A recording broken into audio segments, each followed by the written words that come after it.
এবং প্রত্যেক ইউনিয়নে আমার 3টা অঙ্গ সংগঠন, বিশেষ করে ছাত্র দল, যুব দল এবং স্বেচ্ছাসেবক দল, তাদেরকে দিয়েও আমি একটি কমিটি করেছি। এবং এই কমিটির যারা সদস্য রয়েছে তারা নেশামুক্ত, চাঁদাবাজ মুক্ত। এমনকি কোন পরিবারে একজনও যদি চাঁদাবাজ বা মাদক ব্যবসায়ী মাদকাসক্ত থাকে, সেই পরিবার থেকে কাউকে এই কমিটির সদস্য আমরা করি না। প্রত্যেকটা গ্রাম থেকে আমরা মাদক বিক্রেতা যারা রয়েছে তাদের আলাদা তালিকা করেছি, মাদক সেবীদের আলাদা তালিকা করেছি। আমাদের দলের অথবা যে কোনো দলের অথবা যে কোনো সমাজপতি যারা নেপথ্যে থেকে মাদকের পৃষ্ঠপোষকতা দিয়ে যাচ্ছে তাদেরও তালিকা করেছে। যে সমস্ত সমাজ বিরোধী যেই কেন না হোক, তার বিরুদ্ধে আপনারা যে কোনো পদক্ষেপ নিলে আমার দল এবং আমার সরকার আপনাদের পাশে থাকবে। যারা অন্যায়কারী, যারা দেশ বিরোধী, যারা চাঁদাবাজ মাস্তান, তাদের বিরুদ্ধে সে যে দলই হোক না কেন আপনাদের ব্যবস্থা নেবেন, আমরা আপনাদেরকে সহযোগিতা করব। আমরা নীতিগত কথা বলতে পারি, সহযোগিতা করতে পারি, কিন্তু আইন প্রয়োগ করার ক্ষমতা আমাদের নেই। কিন্তু তারপরেও বলবো যে আবার এই যে কমিটিগুলো করেছি, ইনশাল্লাহ আমরা ধরিয়ে দেব যে প্রশাসনের ভিতরেও কিছু ঘাপটি মেরে আছে যারা সমাজকে এখন অস্থির করতে চায়। তাদের ব্যাপারে আপনাদের দিক থেকে খোঁজ নিয়ে তাদেরকেও সতর্ক করবেন।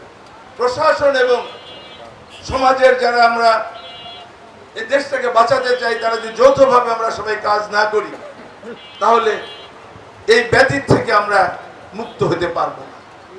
আমরা সর্বতভাবে আপনাদেরকে সহযোগিতা করব। যদি কোথাও দেখেন যে আমার কোন কর্মী অন্যায়ভাবে প্রতিহিংসা বশত একটি নির্দোষ লোকের বিরুদ্ধে আপনাদের দিয়ে কোনো অপব্যবহার করেছে, সেই নেতার বা সেই কর্মীর এই বাংলাদেশ জাতীয়তাবাদী দল করার কোনো অধিকার নেই, তাকে আমরা করতে দেব না।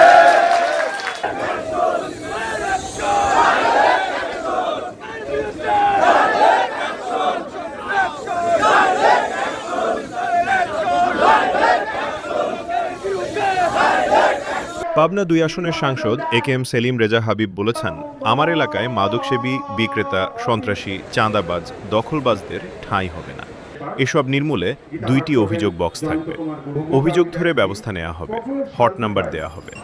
আমার সাথে যারা রাজনীতি করেন তাদের কেউ যদি এসব অপরাধের সাথে জড়িত থাকেন, তাদের জায়গা আমার কাছে হবে না। রোববার 5 জুলাই দুপুরে পাবনার সুজানগর উপজেলা প্রশাসনের উদ্যোগে সুজানগর বাজারে অনুষ্ঠিত নাগরিক সমাবেশ প্রধান অতিথির বক্তব্যে তিনি এসব কথা বলেন। মাদক বিক্রেতা, মাদকসেবী, সন্ত্রাসী, চাঁদাবাজ ও দখলবাজ প্রতিরোধে পাবনা 2 আসনের সংসদ সদস্য AKM সেলিম রেজা হাবিবের নির্দেশনায় এই নাগরিক সমাবেশের আয়োজন করা হয়। পাবনা জেলা প্রশাসক আমিনুল ইসলামের সভাপতিত্বে এবং সুজানগর উপজেলা সহকারী কমিশনার ভূমি মেহেদি হাসানের সঞ্চালনায় সমাবেশে বিশেষ অতিথি ছিলেন পাবনার পুলিশ সুপার মোহাম্মদ শফিউল্লাহ।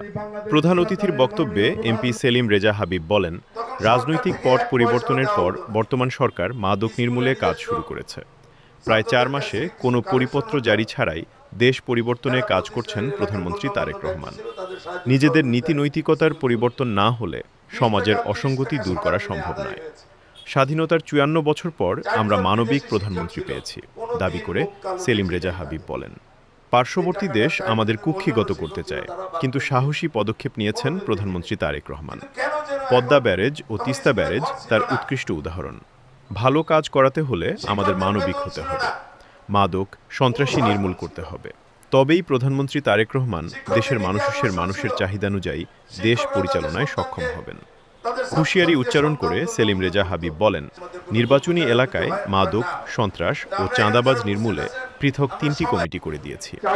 তালিকা ধরে প্রশাসনের মাধ্যমে আইন প্রয়োগ করা হবে। প্রশাসনের উদ্দেশ্যে তিনি বলেন, প্রশাসনের মধ্যে বিরোধপূর্ণ যারা ঘাপটি মেরে আছে তাদের বিষয়ে অধিকতর তদন্ত করে প্রয়োজনীয় পদক্ষেপ গ্রহণ করুন। রাজনৈতিকভাবে আমাদের প্রতিহিংসা নেই, কেউ প্রতিহিংসার শিকার হবে না, হতে দেয়া যাবে না। কেউ যদি কারো প্রতিহিংসায় ক্ষতিগ্রস্ত হয় তাহলে সেই নেতাকর্মীর বিএনপি করার দরকার নেই, তাদের দদল থেকে বের করে দেয়া হবে। এছাড়া সেলিম রেজা মাদক বিক্রি, সেবন এবং এদের পক্ষে স্থানীয়ভাবে সালিশ বিচারে সম্পৃক্ত ও তদবিরকারীদের কঠোর হাতে দমনে প্রশাসন, জনপ্রতিনিধি, রাজনীতিবিদ সহ সকল শ্রেণীপেশার মানুষকে ঐক্যবদ্ধভাবে কাজ করার আহ্বান জানিয়েছেন। নাগরিক সমাবেশের সভাপতি জেলা প্রশাসক আমিনুল ইসলাম বলেন, সরকারি চাকরি করি, আইন আছে।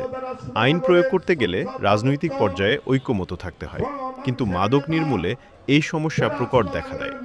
মানুষের গণজোয়ার থাকলে খুব দ্রুত মাদকসেবী ও মাদক বিক্রেতাদের নির্মূল করা সম্ভব হয়। আমরা ভিকটিম হওয়ার আগেই মাদক সমূলে নির্মূল করতে সকল পর্যায় থেকে জনসচেতনতা বাড়াতে হবে। বিশেষ অতিথি পুলিশ সুপার মোহাম্মদ শফিউল্লাহ বলেন, পাবনায় মাদকের বিরুদ্ধে জিরো টলারেন্স চলছে। গত 2 মাসে সহস্রাধিক মাদকসেবী ও বিক্রেতা গ্রেপ্তার করা হয়েছে। তাদের সংক্ষিপ্ত বিচারের আওতায় আনা হয়েছে। মাদক ও জুয়ায় সংক্ষিপ্ত বিচারে জেল নিশ্চিত করতে বিচার বিভাগের সাথে সমন্বয় করেই আইন প্রয়োগ করা হচ্ছে। তিনি প্রতিটা প্রতিষ্ঠানে সংশ্লিষ্টদের শক্ত হাতে মাদক দমনে কাজ করার আহ্বান জানিয়ে বলেন, পরিবার ও শিক্ষা প্রতিষ্ঠানে সন্তান শিক্ষার্থীদের শাসনে রাখতে হবে, ধর্মীয় অনুশাসন মেনে চলতে হবে। তা না হলে আমাদের সন্তানরা মানুষ না হয়ে বন মানুষ হবে। তাদের মাদক ও অপরাধ সম্পর্কে অবহিত করুন। মাদককে নির্বাসনে পাঠাতে সবাইকে একযোগে কাজ করতে হবে। নাগরিক সমাবেশের শুরুতেই স্বাগত বক্তব্য দেন সুজানগর উপজেলা নির্বাহী কর্মকর্তা মীর রাশেদুজ্জামান রাশেদ। সমাবেশে অন্যান্যের মধ্যে বক্তব্য দেন জাতীয় গোয়েন্দা সংস্থা পাবনার উপপরিচালক তৌফিক ইকবাল, জেলা অ্যানসার ভিডিপি কমান্ড্যান্ট মাহবুবুর রহমান সরকার, জেলা মাদকদ্রব্য নিয়ন্ত্রণ অধিদপ্তরের উপপরিচালক শহীদুল মান্নাফ কবির, বেড়া উপজেলা নির্বাহী কর্মকর্তা Ronald Chakma, GP advocate Arshed Alam, Pabna press club সভাপতি আখতারুজ্জামান আখতার, পাবনা র্যাব ক্যাম্পের কমান্ডার ওয়াহিদুজ্জামান, সুজানগর সার্কেলের এএসপি সাদেক আহমেদ, সুজানগর থানার ভারপ্রাপ্ত কর্মকর্তা মুজাফফর হোসেন, বীর মুক্তিযোদ্ধা মোহাম্মদ আলাউদ্দিন, সুজানগর উপজেলা বিএনপির সাবেক সভাপতি আজম আলী বিশ্বাস, সাবেক সম্পাদক হাজারী জাকির হোসেন চুন্নু, সুজানগর উপজেলা বিএনপির আহ্বায়ক এবিএম তৌফিক হাবিব, পৌর বিএনপির সভাপতি কামাল হোসেন বিশ্বাস, বেড়া উপজেলা বিএনপির সাবেক সাধারণ সম্পাদক রইচ উদ্দিন, সাবেক সাধারণ সম্পাদক কাজী মাহমুদুল আলম নান্নু, সাবেক সহসভাপতি শামসুর রহমান সমেজ, সাবেক যুগ্ম সম্পাদক মনিরুজ্জামান মনি, সাবেক সাংগঠনিক সম্পাদক লুৎফর রহমান, বেড়া পৌর বিএনপির সাবেক সাংগঠনিক সম্পাদক আকছেদ আলী। আমি গ্রামের স্কুলে এসে ভর্তি, আমি ধানমন্ডি গভর্নমেন্ট হাই স্কুলের ছাত্র ছিলাম 1969 সালে। তখন সরকার থেকে 1 পয়সাও দেওয়া হতো না। স্কুলে নিজস্ব ছাত্রদের কাছ থেকে কিছু কালেকশন হতো, যারা প্রতিষ্ঠা এলাকার গণ্যমান্য ব্যক্তি ছিল তাদের সাহায্য সহযোগিতায় স্কুল চলছে। 20 টাকা 30 টাকা সারা দিনে আদায় হয়েছে। 4 জন বিদেশি শিক্ষক ছিল, কোনোদিন মুখ কালো দেখি নাই তাদের। এই টাকাটা 4 জন এবং অন্যান্য শিক্ষক ছিল, তারা ভাগ করে নিয়েছে, কোনোদিন দেখি নাই। কিন্তু কেন যেন এখন, তখন স্কুলে ঘর ছিল না, শিক্ষকদের বেতন ছিল না, অনুশাসন ছিল, শিক্ষকদের নীতি আদর্শ ছিল, শিক্ষকরা তাদের সন্তানকে, তাদের ছাত্রছাত্রীকে সন্তান তুল্য মনে করত, সেইভাবেই তাদের নিয়ে তারা চলত। এখন সুলভ অট্টালিকা দেখবেন বিদ্যালয়গুলোতে, কোন বেঞ্চ টেবিল কোনো কিছুর অভাব নাই।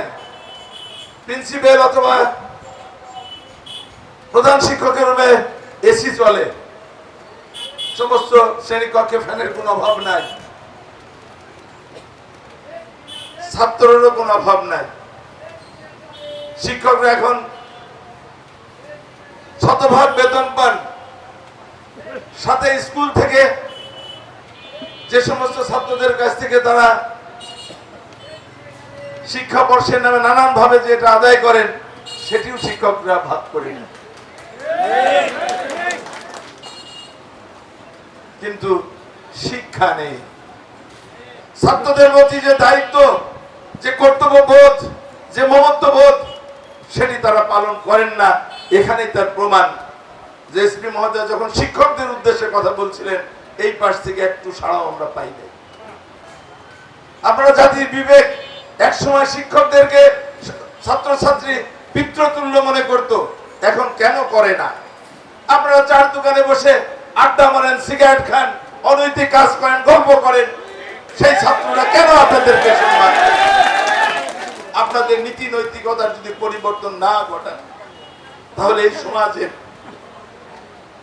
পরিবর্তন করা খুব দূর হয়ে যাবে।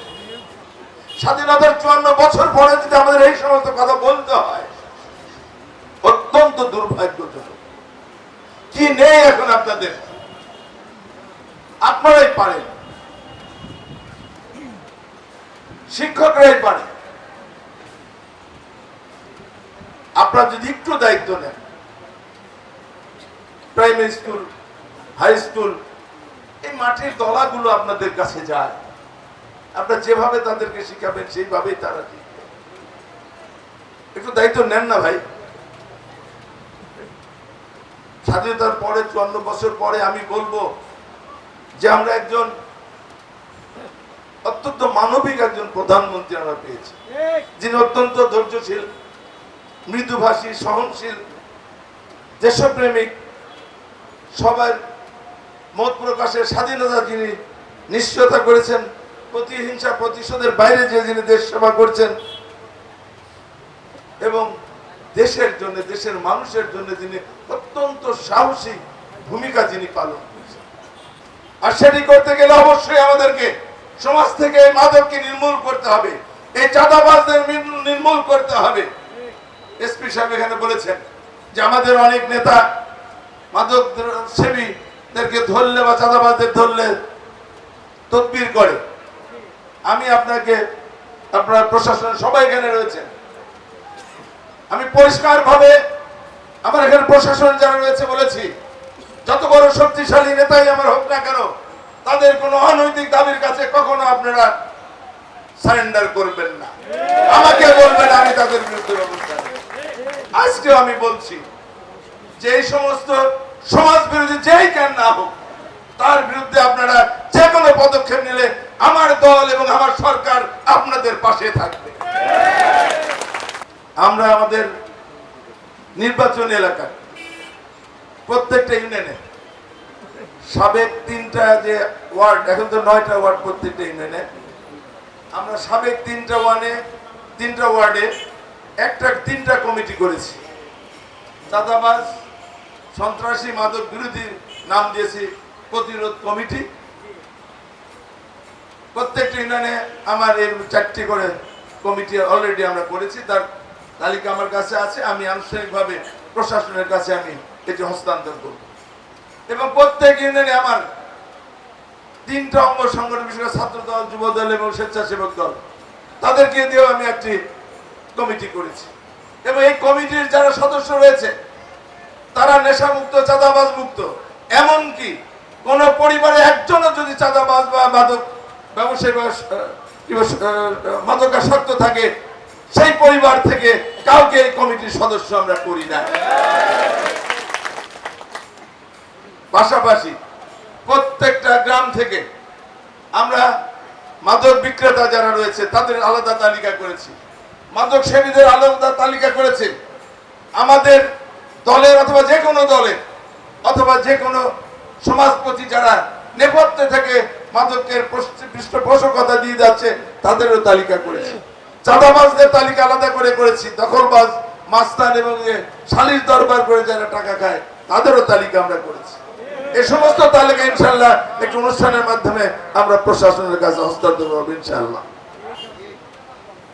আমরা দেশকে রক্ষা করতে চাই।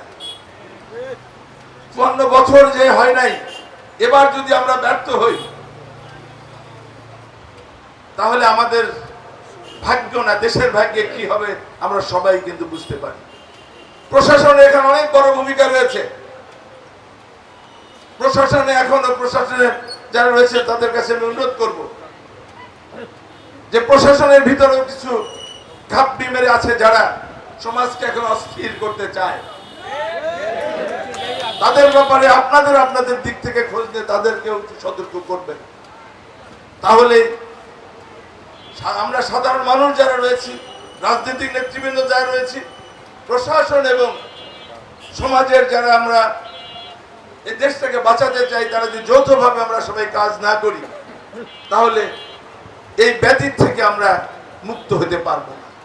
যারা অন্যায়কারী, যারা দেশ বিরোধী, যারা চাঁদাবাজ মাস্তান, তাদের বিরুদ্ধে সে যে দলই হোক না কেন আপনাদের ব্যবস্থা নেবেন, আমরা আপনাদেরকে সহযোগিতা করব। আমরা নীতিগত কথা বলতে পারি, সহযোগিতা করতে পারি, কিন্তু আইন প্রয়োগ করার ক্ষমতা আমাদের নেই। কিন্তু তারপরেও বলবো যে আবার এই যে কমিটিগুলো করেছি, ইনশাল্লাহ আমরা ধরিয়ে দেব, আমরা সর্বতভাবে আপনাদেরকে সহযোগিতা করব। যদি কোথাও দেখেন যে আমার কোন কর্মী অন্যায়ভাবে প্রতিহিংসা বশত একটি নির্দোষ লোকের বিরুদ্ধে আপনাদের যে কোনো অপব্যবহার করেছে, সেই নেতার বা সেই কর্মীর এই বাংলাদেশ জাতীয়তাবাদী দল করার কোনো অধিকার নেই, তাকে আমরা করতে দেব না। আমরা রাজনীতি করি, আমাদের দোষ অবশ্যই আছে, আমরা অস্বীকার করি না, কিন্তু আমরা কেন তো এগুলোর থেকে আমরা চেষ্টা করি যে আমরা যাতে করে সমাজের মানুষকে আমরা কথা দিয়েছিলাম। বিশেষ করে আমি ব্যক্তিগতভাবে নির্বাচনের আগে যখন আমি নির্বাচনে ক্যাম্পেইন করেছি, প্রত্যেকটা জনসভা তো পদসভা আমি পরিষ্কারভাবে বলেছি যে কোনো চাঁদাবাজ, দখলবাজ, মাস্তান, মাদক সেবী ব্যবসায়ীদের ভোটের আমার কোনো প্রয়োজন নাই, আপনারা আমাকে ভোট দিয়েন না। এমনকি আমি চ্যানেলে টক শোতে যে প্রকাশ্যে কথা বলেছি। সুতরাং এই ব্যাপারে একেবারেই আমার নেতা কর্মীরা আমার সাথে শতভাগ একমত, এবং এখানে যারা আছে আমরা প্রতিহিংসা রাজনীতি করি না, করবো না ইনশাল্লাহ ভবিষ্যতে। সুতরাং আপনাদেরকে আমরা আশ্বস্ত করতে চাই, এবং আপনাদের কাছে প্রত্যাশাও আমাদের কিন্তু বেশি। আমরা আশা করি যে আজ থেকে আমি এই ব্যাপারে গত 3-4 দিন সচেতনতামূলক সভা করেছি বিভিন্ন ইউনিয়নে, বিভিন্ন থানা পর্যায়ে। সেখানে আমি একটি কথা বলেছি যে আজকে এই 5ই জুলাই হবে এই চাঁদাবাজ, মাস্তান, দখলবাজ এবং মাদক সেবী ব্যবসায়ীদের শেষ সুযোগ। তারা যদি তাদের পেশা থেকে অথবা ওখান থেকে ফিরে এসে তওবা করে যদি আমাদের সাথে আসে, তাদের বিরুদ্ধে কোনো ব্যবস্থা নেওয়া হবে না। কিন্তু যারা করবেন না তাদের বিরুদ্ধে এর পরের দিন থেকে, ইভেন আমার দলেরও, আমার বলতে দ্বিধা নাই যে আমার নির্বাচন করেছে, আমার সাথে দীর্ঘদিন আছে, এদের মধ্যেও 2-4 জন কোন না কোনো ভাবে মাদকের সাথে জড়িত, বিশেষ করে কাঁচা বিক্রির সাথে খুব একটা আছে কিনা জানি না, কিন্তু তারা নেশা করে। তাদেরকে আমি আলটিমেটাম দিয়েছি, আমার সাথে রাজনীতি করতে হলে তাদেরকে এটা বাদ দিতে হবে, নাহলে যত অবদানই তাদের গত 20-15 বছর আমার সঙ্গে থাকুক না কেন, তাদের প্রশ্রয় দেওয়ার সুযোগ আর আমার থাকবে না। আমি আপনাদেরকে অনুরোধ করব যে বিশেষ করে প্রশাসনের যারা আপনারা রয়েছেন, আপনারা আপনাদের বার্তা দিয়েছেন, জেলা প্রশাসক মহোদয় সব শুনেছেন। বিশেষ করে যে জামিনের বিষয়টা আমি বলি, যে জামিনটা তো আদালতের ব্যাপার, এই কারণে আমাদের সরকার অলরেডি সাইবার ক্রাইম অ্যাক্টের যে একটা মাদক বিল অলরেডি আমাদের পার্লামেন্টে পাস হয়েছে, জুয়া এবং অনলাইন জুয়ার বিরুদ্ধে একটা বিল অলরেডি পাস হয়েছে, এবং মাদকের বিল উত্থাপিত হয়েছে। সংসদীয় কমিটিতে যাচাই বাছাই করে আবার বিলটি সংসদে ফিরে এসেছে। আশা করছি 7 তারিখের থেকে যে অধিবেশন শুরু হবে, এই অধিবেশনে এই বিলটি পাস হলে আইনের পরিবর্তন হবে। এই যে মাদক বা সন্ত্রাসী চাঁদাবাজদের শাস্তির আওতায় আনা খুব সহজ হবে, এবং সহজে যাতে জামিন না হয় সে ব্যাপারে এই বিলে কিছু ধারা থাকবে। আশা করি যদি আমরা সবাই যৌথভাবে যদি আমরা কাজ করি, আমরা ইনশাল্লাহ সফলকাম হব। কি আপনারা সবাই সহযোগিতা করবেন তো? কোনো ভয় ভীতি শুনেন, মুসলমান একবারই মরে, বারবার মরে।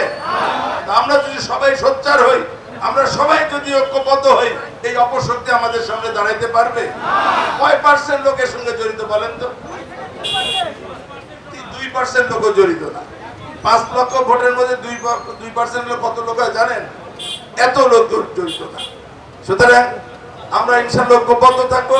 প্রশাসনকে আপনারা এখানে, যে আমরা কিন্তু মাদক সেবী যখনই আটক করি, আমার অফিসাররা এখানে আছে, আমরা তদবির পাচ্ছি না, কোনো তদবির পাচ্ছি না মাদক সেবীদের ব্যাপারে। এবং মাননীয় সংসদ সদস্য 5 জন আমাদের জেলা প্রশাসক মহোদয়ের গোল্ড কাপ উদ্বোধনের দিন উপস্থিত ছিলেন, এবং সবাই কিন্তু একমত যে মাদক সেবীদের ব্যাপারে কোনো কম্প্রোমাইজ নেই, এবং তারা কেউ তদবির করেন না। এটা আলহামদুলিল্লাহ আমরা খুব ভালো একটা এনভায়রনমেন্টে কাজ করছি। কিন্তু যেহেতু আমরা রাজনীতি করি, আমাদের মধ্যে ভালো মন্দ অবশ্যই 2-4 জন আছে, নেই সেটা না। সুতরাং আপনারা যদি আপনারা আশা করি, যেহেতু আমরা দল করি এবং আমরা মনে করি যে বাংলাদেশের জন্য, বাংলাদেশের মানুষের জন্য, রাজনীতিবিদদের জন্য আমাদের শেষ সুযোগ। এই সুযোগ যদি হাতছাড়া হয় তাহলে এই জাতির ভাগ্যে অবশ্যই বড় ধরনের কষ্ট আছে। সুতরাং আমাদের সহযোগিতা আপনাদের থাকবে।